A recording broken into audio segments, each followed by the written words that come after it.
Welcome back from the break. Before we went on break, we were discussing about AFOLAC, and I asked the president of AFOLAC a question regarding to an individual who walks through the door seeking for an assistant. What kind of assistance will he render, will they render to that individual? And he was about answering that question when we went on break. So, sir, could you please continue from where you left off?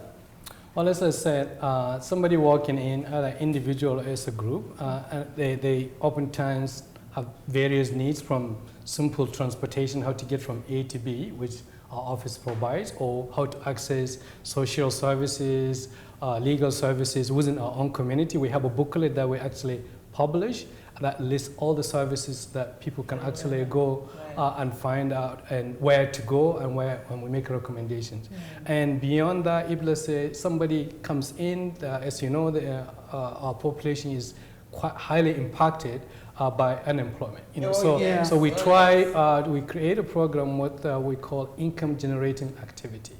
So it's somebody who is not employed but who has ideas that we think is worthwhile investing into. We guide them into making a plan, business plan, submitted to the board, and the board will deliberate on that plan and see whether it's worthwhile investing. And if it is worthwhile investing, then we grant him funds, to get him started, to say, and then to also attach him with a mentor that's going to say, okay, they're going to guide you through. So depending on the kind of business.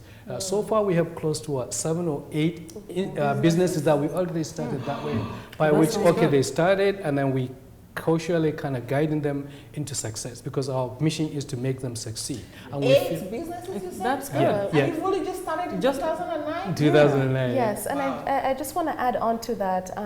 For most of these, and any business owner out there, one thing is writing a proper business plan, but once it gets starting, most businesses fail within 5 years because they don't have, and because they don't have that mentorship, they don't have someone to guide them through the whole process. So what's really great about this is that while they're going through the initial phase, throughout the process, we help them. Okay, do you have any questions, within the first 6 months? How can we help you? We monitor what are issues and things like that. So we're really onto them. We don't just leave them alone. And just, because their success rate is what we also want for them. So we try to help them throughout every process of the way.